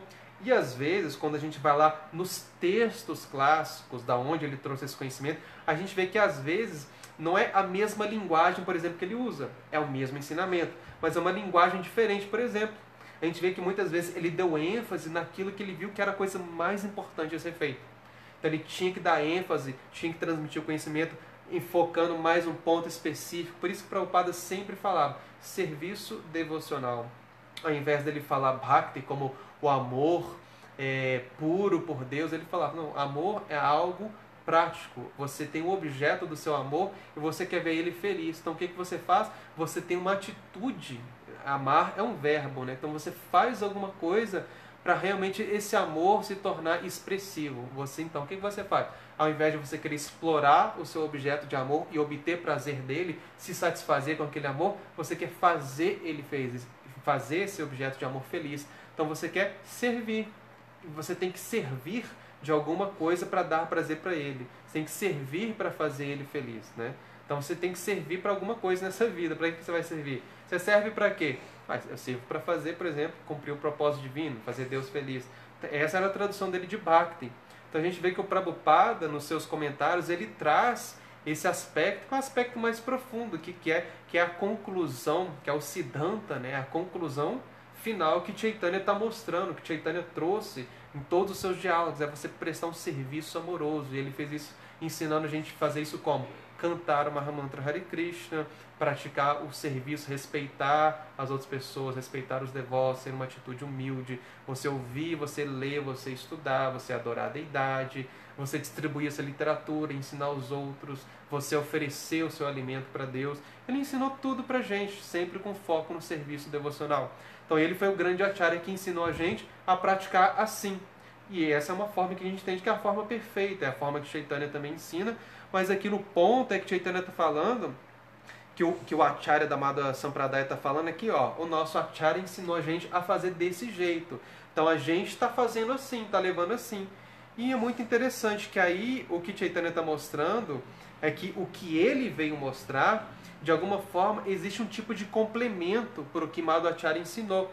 Ele não está falando que ele estava errado, né? Ele está falando assim, a forma como você está falando para mim a verdade, ela não está abarcando toda a verdade, está abarcando um ponto só, mas essa não é a verdade final da existência. Então, de uma certa forma, Chaitanya está mostrando, fazendo uma crítica, falando, olha, vocês não estão realmente ligados aí em qual a perfeição última da existência, vocês estão, falta alguma coisa aí para vocês estão tendo algum tipo de interpretação que em algum momento está se tornando equivocada.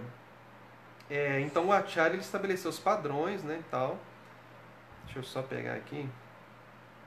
Então qual que era o dever? Se o Chaitanya ele está mostrando, e se aquele líder ele tiver essa capacidade, humildade, tiver o desejo de fazer isso, ele pode comparar os ensinamentos que Chaitanya está trazendo. Chaitanya é o próprio Krishna, é o próprio objeto de amor dele, apesar dele não, do Acharya não saber naquele momento, o Chaitanya era, né? Era o próprio Balakrishna que ele adorava, o próprio Deus. Só que aí, o que ele podia fazer? Comparar os ensinamentos de Chaitanya, já que ele entendeu que realmente Chaitanya está falando a verdade, porque os Shastras falam isso. Mas eu estou fazendo diferente porque o Acharya ensinou a gente a fazer diferente. Então, o que vai acontecer agora, né? Eu tenho que abandonar aquilo que o Acharya fez. Como é que a gente faz? A gente faz uma reunião agora para ver até que ponto aquilo que o Acharya estabeleceu, ele estabeleceu como uma verdade absoluta, ou se ele estabeleceu como uma verdade circunstancial, para a gente entender uma verdade que é absoluta. A gente pode fazer algum tipo de mudança ou não. Então, nesse momento aqui, Chaitanya meio que colocou ele numa sinuca de bico, porque Chaitanya falou, olha, isso que você está me falando tem limites, e eu estou vendo defeitos aqui. O defeito Chaitanya vai mostrar aqui mais para baixo. A gente já vai ver. Então, ele podia fazer isso, aquele Acharya, analisar aquilo que Chaitanya veio trazer, realmente ter esse entendimento dos Shastras, e ele concordou com Chaitanya aqui, e agora ele comparando isso com aquilo que o grande Acharya da tradição dele, que era o Madhvacharya, tinha estabelecido para eles, o que ele ia fazer? Ele podia comparar e ver até onde que dava para eles dialogarem com o ensinamento que Chaitanya veio mostrar assim que existe algo a mais, existe um olhar mais profundo, uma prática que está além disso que eles estão praticando, que a perfeição não se limita a isso, ela transcende isso, e eles poderiam fazer algum tipo de implementação, de mudança, eles poderiam fazer um tipo de pesquisa nos ensinamentos de Madhvacharya, por exemplo, para ver até onde que eles poderiam ali rearranjar a tradição deles ou não. Então, essa é uma grande questão que fica, né? E aí, enfim, eu não sei a resposta para isso, é algo muito profundo, né? Até que ponto que uma tradição vai mudar quando chega um Acharya e mostra um ponto de vista superior e você reconhece que está de acordo com os Shastras, porque a gente tem que entender, está de acordo com as escrituras, com os grandes sábios e com o mestre espiritual. No caso ali, estava discordando do Acharya, Chaitanya estava mais ou menos assim, discordando daquilo que o Acharya estabeleceu para a tradição dele, mas ele estava de acordo com os Shastras e com os grandes sábios. E aí, né, o que o cara agora ia fazer? O que esse grande líder da tradição de Madhvacharya ia fazer agora? Né? Ele ficou nessa situação. Então Chaitanya mostrou para ele, olha, vocês têm que baixar a bola. Vocês estão muito orgulhosos da tradição de vocês, então enxerguem, então esse é o defeito de vocês, ó, toma. Então Chaitanya está mostrando, ó, aqui vocês têm que tomar cuidado com isso. Então até que ponto, né, que ele ia repensar, né, a tradição dele, apresentar ponto que ia fazer a pessoa repensar a sua própria tradição. E aí Chaitanya falou o seguinte, aí agora terminando mesmo, tanto o trabalhador frutivo quanto o filósofo especulativo são considerados assim, pessoas que não têm a compreensão de Krishna, não são devotos, não são pessoas devotadas. Nós vemos esses dois elementos, que é o elemento da trabalho frutivo e da especulação filosófica, eles estão presentes na sua Sampradaya. Chaitanya está falando ali para ele. Estão presentes na sua tradição, na sua interpretação aqui do conhecimento dos Vedas. Então, a qualificação da Sampradaya de vocês, da tradição de vocês, é que vocês aceitam a forma de Krishna como a verdade suprema, como a verdade absoluta. Vocês têm fé em Krishna, fé na forma de Krishna, adoram Krishna como criança, como um bebê, né, Bala Krishna. Mas o ponto do trabalho frutivo está presente porque vocês ainda estão dependendo do Dharma, depositando, assim, resumindo toda a prática espiritual, a perfeição espiritual da prática espiritual no cumprimento do Dharma, dependendo disso, em certo sentido, para alcançar a perfeição. Então, isso pode ser... Então, a gente está falando que isso pode ser entendido como um trabalho frutivo. Você está dependendo do seu trabalho no mundo, do Dharma, para poder ter a sua prática espiritual. Você tem que se situar. Então, o Bhagavatam fala, não, Ahaituki apratihata yayatma suprasidati. A devoção, de fato, a natureza da alma, ela é experimentada quando essa bhakti, ela é praticada de forma Ahaituki apratihata, sem causa e ininterrupta. Você não precisa de ter uma causa para praticar a devoção e você não deve parar de praticar ela por nenhum motivo. Não tem nada que pode impedir você de ter a sua prática espiritual. Nenhum fator desse mundo material pode condicionar a sua prática espiritual. Então você não pode te limitar. Você não tem que depender de nada material para ter a sua prática espiritual. Em última análise, você não tem que depender. Você tem que fazer um bom uso de tudo, tem que respeitar a sua natureza, tem que cumprir o Dharma, mas não depender dela para a prática espiritual. A prática espiritual está além disso tudo. A prática de Bhakti é independente, né? E tem que ser feita de maneira ininterrupta. Você não tem que parar de excluir aqui um ponto da minha vida que isso é prática espiritual, que está de acordo com o Dharma. Eu só posso praticar se eu estiver cumprindo o meu Dharma. Então isso aqui, quando eu estiver fazendo essa prática, vivendo a minha vida de acordo com os princípios do Dharma, as coisas que eu entendo que estão de acordo com os princípios do Dharma, isso é minha vida espiritual. Aquilo que eu vejo que não é o Dharma, que eu não entendo, não consigo entender como Dharma, não tem como eu entender Deus por trás dessas coisas. Então eu estou vivendo uma verdade que é relativa, não uma verdade absoluta. A sua prática espiritual não está no reino da verdade absoluta, está no reino da sua mente, da sua especulação, porque você ainda faz diferenciações, você cria espaços, eu só consigo entender a sacralidade dentro do templo, dentro daquele local que é delimitado como sagrado. Fora do local sagrado eu não consigo entender a divindade, eu não consigo ver divindade, eu só vejo coisas mundanas, eu só vejo a matéria. Então isso é uma visão muito relativa, uma visão materialista, que depende da matéria para praticar a vida espiritual. Então o Chaitanya está falando que, não, esse é o ponto do trabalhador frutivo. Então existe trabalho frutivo dentro da sua Sampradaya, e isso é uma contaminação a Bhakti. E a outra coisa é que existe filosofia especulativa, que se manifesta como o desejo de alcançar a libertação por meio da prática espiritual. Então o Chaitanya vai falar, não, prática espiritual, ele falou, não pode depender do desejo de se libertar. Você tem que praticar a Bhakti pela própria devoção, pelo desejo que você tem de dar prazer ao objeto do seu amor. Essa é a sua motivação, não o desejo de obter libertação desse mundo para se ver livre do sofrimento desse mundo, livre da matéria. Não, você tem que entender essa verdade, seu amado por trás de tudo. Então aí você vai conseguir ter Bhakti pura, aquela Bhakti que não almeja, que você não quer, não é aquela Bhakti que você pratica para se libertar de algo, é um escapismo espiritual. Ou você pratica para obter alguma posição nesse mundo, para você se purificar, alcançar alguma condição de vida melhor. Não, essas são contaminações, e Chaitanya está falando. E isso existe dentro da sua Sampradaya, tá vendo? Então você está enxergando aí, né? Então vocês têm que rever, Chaitanya está fazendo o cara fazer o quê? Ele rever a própria tradição dele, ele tem que se trabalhar. Por quê? A gente está dentro de um conhecimento espiritual, está seguindo uma tradição, está seguindo um conhecimento, uma filosofia, a gente tem que estar a todo momento fazendo o quê? Vendo, estudando, entendendo aquilo que a gente está praticando, questionando aquilo que a gente está praticando.